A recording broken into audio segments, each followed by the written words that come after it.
Federal jury finds rapper Sean Kingston and his mother guilty on all charges in their fraud trial. The pair accused of acquiring luxury items but scheming never to pay for them. The artist, whose real name is Sean Anderson, left the courtroom tonight without speaking to reporters. He'll be on house arrest until sentencing. Fake wire transfer receipts to businesses as a way to protect her son, but the government says she did this to commit fraud. The two will be sentenced July 11th, with Kingston confined to house arrest for the time being. Meanwhile, his mother has been remanded into federal custody. Rose just aired out Sean Kingston hard. She didn't hold back, dragging him straight into the spotlight over a wild $1 million scam. And yep, now both Sean and his mama are knee-deep in legal heat. And get this, he even name-dropped other celebs who supposedly fell for the same game. Oh, and that boat accident?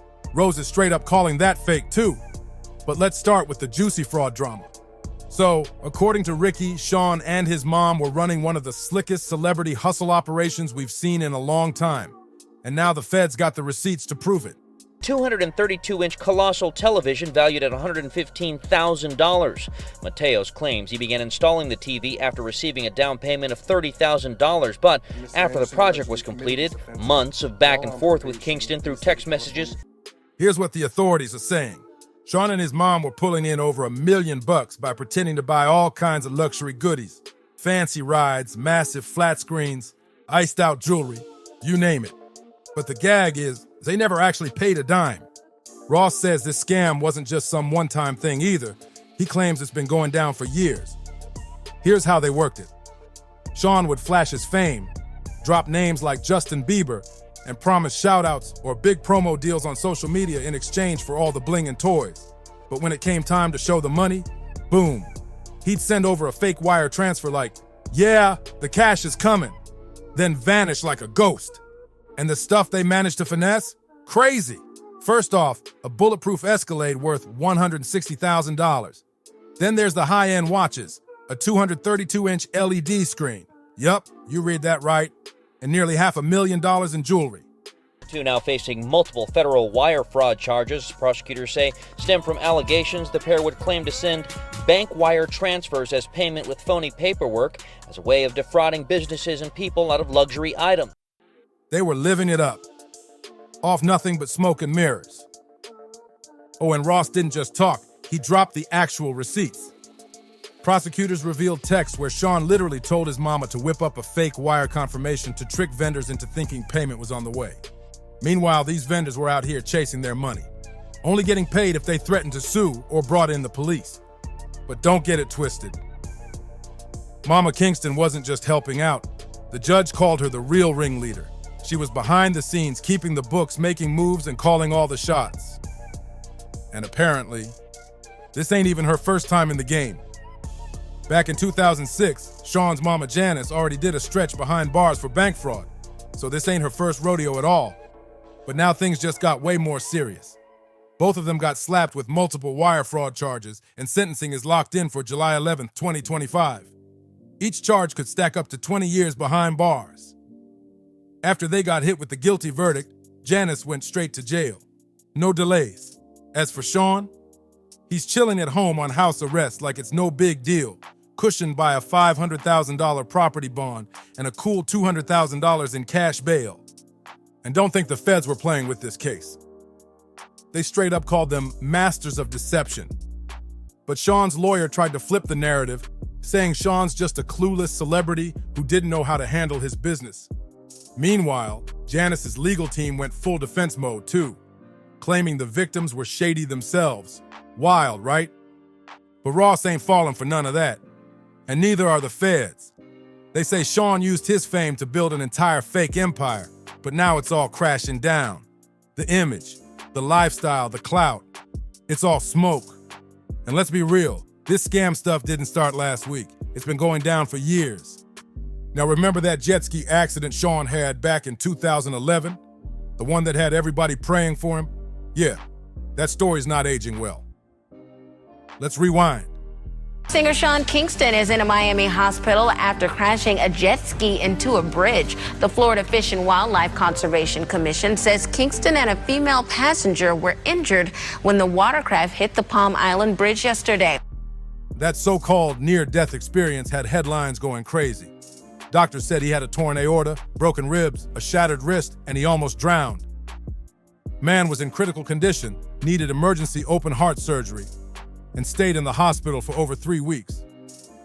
The doctors even said he tried to die more than once. Sounds intense, right?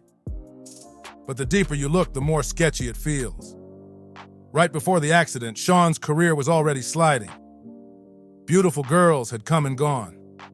That Bieber cosign gave him a little spark, but the hype was dying out. Then boom, he crashes a jet ski into a bridge with a mystery woman on the back. And suddenly he's all over the news again. Makes you wonder, was that accident just a tragic twist of fate or a setup for a comeback? Everybody was talking about him like he was the second coming. Celebs were tweeting out prayers like it was a vigil, and the media, they handed Sean Kingston the full sympathy storyline on a silver platter. And then, boom, his comeback album drops with the name Back to Life. Now come on. That's either the most dramatic coincidence ever or a straight-up calculated rebrand. And if you know how this industry really works, nothing's too wild to be true. Rick Ross would probably hit you with, "I know how this game go. When the buzz dies, you gotta make noise some other way." And sometimes, that noise gotta splash. And look, he ain't lying. We've seen artists fake romances, stir up fake beefs, even play victim for clout. A near-death story? That's pure headline gold. Even though Sean's singles after the accident didn't light up the charts, people were locked in. All of a sudden, he wasn't just a washed-up pop star. He was a survivor. He dropped weight, switched up his image, started showing off a new lifestyle and a fresh glow. He milked that near-death moment to reboot his whole brand. It was Memorial Weekend, you know what I'm saying? I lived on Star Island, so I had like 2 jet skis. I had bought 2 jet skis and I had them on the dock, and it was a nice, beautiful day out. We had like a little get-together party, and so I'm like, I want to go out and ride the jet skis. Now let's keep it real. Those injuries, they weren't made up. His body literally left marks on that bridge. There were eyewitnesses, hospital stays, medical records. The man almost died, for real. So nah, it probably wasn't some next-level PR stunt straight out of Hollywood. Officially, they said the crash was caused by speeding and not knowing how to handle the jet ski. So yeah, maybe it wasn't planned. But did he flip that accident into a comeback story? No doubt. Yeah, an hour later, I wanted that hour later to ride again, and I was, going fast. I'm not gonna lie, I was speeding, and then I couldn't slow down in time, so I ended up hitting the bridge, and my jet ski ran into the bridge. And the impact, I was going like 55 miles per hour, and the impact was so powerful that I ended up tearing my aorta, which is a tube that connects to, a tube that runs the blood through from the heart. Sean took a legit life or death moment and flipped it into a full-on rebirth narrative. That wasn't just recovery. It was a rebrand with fireworks. So yeah, maybe Sean could have faked that whole accident, but if he did, he went way too deep. Either way, none of that matters now, because the game's over. After he and his mom got found guilty, it all came crashing down. The truth? They weren't scamming fans. They were targeting business owners and vendors, and they used big names to reel them in. One of the boldest moves Sean made, he allegedly told a high-end jeweler he was working on a project with Justin Bieber. He promised that if they handed over a $285,000 Audemars Piguet watch, they'd get major exposure through Bieber. Total finesse. These vendors thought they were linking with real celebrity collabs, when in reality, they were getting finessed by smoke and mirrors. And it didn't stop there. Far from it. Prosecutors say Sean told all kinds of vendors that if they hooked him up with cars, jewelry, furniture, whatever, he could pass their stuff to A-list stars. It was like he was selling access to a celebrity pipeline that didn't even exist. He was moving like a Hollywood plug without any receipts to back it up. What's wild? None of the celebs he name-dropped had anything to do with it. No proof that Bieber or anyone else was in on it or even knew he was using their names. Sean was just throwing around the vibe of celebrity to get people to lower their guard. And it worked. The real victims, small businesses, jewelers, Dealerships, furniture suppliers, banks. Honest folks just trying to make deals and getting straight up robbed. One jeweler took a nearly $300,000 loss. A Cadillac dealership got stiffed for $160,000. A furniture supplier got played for $86,000. And the bank fraud, a whole different level. Sean and his mama allegedly snatched over $300,000 from Bank of America and First Republic using fake documents. This wasn't just shady business, it was full-blown, organized fraud. Sean used his fame like a weapon, something to blind people while he cleaned them out. That's the slickest part of Sean's whole hustle. He knew people would let their guard down the second they thought they were dealing with someone tied to fame. That celeb glow, it had folks out here trusting him with six-figure goods like it was nothing. But here's what's really got folks talking. Why was it Rick Ross, of all people, who decided to speak up about the whole mess? Well, let's break it down. When you bring up Ross and Kingston, you're not just talking about two random artists. You're talking about a bond that goes back over 17 years. We're talking cameos, cosigns, and behind-the-scenes loyalty that lasted through everything. Just want to say, Rick Ross, I was in critical condition. I was in the hospital. I was on my deathbed. I understand what you are going through. Prayers up, man. You are a beautiful person. You're a great dad. You have a beautiful family. Don't leave too. But now that Sean's deep in this fraud scandal, people are starting to side-eye that connection real hard. Was Ross just being a ride-or-die big bro? Or was he turning a blind eye to something shady? Let's rewind. Back when Sean was still that young, flashy hitmaker riding high off beautiful girls, Ross was already locked in as the boss of Miami. Their relationship wasn't surface level. Sean straight up called Ross his big brother, saying he'd pull up with no questions asked. This wasn't just two guys in the same game. They were in each other's circles, chilling at Ross's house, hooping together, popping up in each other's videos, and moving through Miami like a team. Now, anyone who knows the South Florida scene knows it's not just about palm trees and flashy cars, it's about real alliances. It's loyalty, quiet favors, codes you don't break. When Ross was going through his own mess, Sean stood by him. That kind of history don't just vanish. And guess what? Even when Sean's spotlight dimmed and the industry moved on, Ross didn't. From Colors to Moneybag, they stayed tapped in. Long after everyone else wrote Kingston off, Ross kept the door open. That kind of loyalty, it hits different when scandals start popping off. But let's not forget, Rick Ross don't play when the heat turns up. He's known for cutting folks off real quick when things start getting messy. Ask 50 Cent, ask Birdman, ask anybody who's been iced out by the boss. And now, we're watching it happen all over again with Sean Kingston.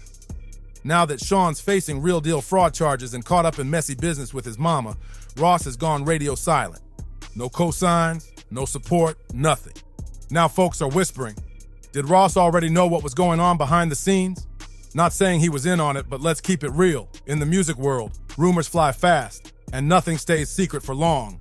When you've been that close to someone for almost 2 decades, it's kind of hard to believe you didn't catch at least one red flag.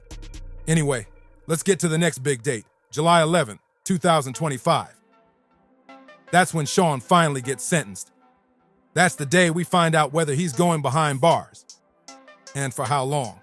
And listen, this ain't no slap on the wrist situation. He's looking at up to 20 years per charge, and with multiple wire fraud charges stacked, if the court decides to make an example out of him, it could get ugly. But there's a twist. If the judge lets the sentences run at the same time, instead of one after another, he might not have to do the full stretch. There's also the fact that Sean's a first-time federal offender, and that usually works in someone's favor when it comes to sentencing. But don't forget, prosecutors are gunning hard. They called Sean and his mom straight up masters of deception. And here's where it really gets tricky. Sean's mama got history. She already caught a fraud case back in 2006. That prior conviction, it's making things way worse for both of them right now. As it stands, Sean ain't out here living free. He's stuck on house arrest, ankle monitor strapped tight, probably pacing around trying to figure out how it all spiraled. To even get out until sentencing, he had to drop $200,000 cash and put up a $500,000 property bond just to stay home and breathe free air for a little longer. That's $500,000 just to sleep in your own bed. But don't get it twisted. This saga ain't done yet. Sean's legal team already confirmed they're filing an appeal, which means he might get to push that jail time back while everything plays out in court. And guess what? His mama's lawyer is swinging too, trying to shift blame onto the vendors, claiming some of them were shady, and even went around calling people fraudsters. It's getting messy on every side. Now let's break down what's really going to affect that sentencing. First off, the scale of the scam is no joke.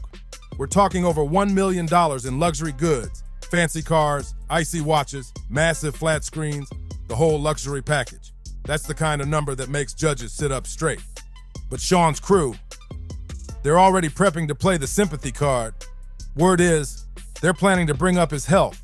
He's got asthma and a heart issue, hoping the judge will go easy on him. But will that actually work? That's a big question mark. Meanwhile, out in the real world, people are not showing sympathy. The public response has been straight up cold. Folks aren't just mad about the scam, they're frustrated about what it represents. This whole fake it till you make it lifestyle.